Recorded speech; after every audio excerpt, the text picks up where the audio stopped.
অতঃপর মঞ্চে উপবিষ্ট সম্মানীয় সভাপতি সাহেব মণ্ডলী অতিথিবৃন্দ একতাই যারা জ্ঞান মর্যাদা ও বয়সে বড় তাদের প্রতি শ্রদ্ধের সম্মান সমবয়সীদের মধ্যে জানিয়ে 2026 তরফ অনুষ্ঠানে আয়োজিত মজলিসের বক্তৃতার বিষয়বস্তু থেকে হুজুর সাল্লাল্লাহু আলাইহি ওয়াসাল্লামের সামনে রেখে বিশ্ব রমাদান সংক্রান্ত নির্দিষ্ট বক্তব্য পৌঁছেছি ওমা তৌফিক ইল্লা বিল্লাহ। শ্রদ্ধেয় মণ্ডলী, আজ বিজ্ঞানের চরম উৎকর্ষের কারণ বিশ্ববাসীর প্রতিনিধি বিভিন্ন সমস্যার মুখে হচ্ছে কেন তার একমাত্র কারণ বিশ্বমানবের মুক্তির দেশে শান্তির অগ্রদূত হুজুর সাল্লাল্লাহু আলাইহি ওয়াসাল্লাম উপমহাদেশকে উপেক্ষা করার জন্য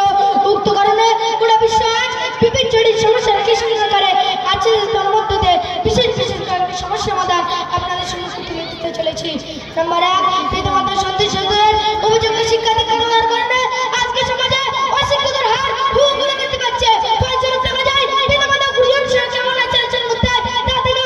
প্রতিবেশীর প্রতি কেমন আচরণ করতে তাদের সম্পূর্ণ উপরোক্ত চুরি ডাকাতের রাজার প্রকট মারি এসব প্রমাণ লিখতে পারছে। এই মহামারীদের অবৈধ ঔষধ শিক্ষার অনুপ্রেরণা স্বরূপ হুজুর সাল্লাল্লাহু আলাইহি ওয়াসাল্লাম বাইকের পেছনে সম্মান করতে বলেন মাযা আতাতুহু ওয়া মাযা আল্লাহতু অর্থাৎ আপনি একই শান করেছেন এবং আপনি একই শিখেছেন। নাম্বার 2, শিশুদের প্রতি ভালোবাসা ছিল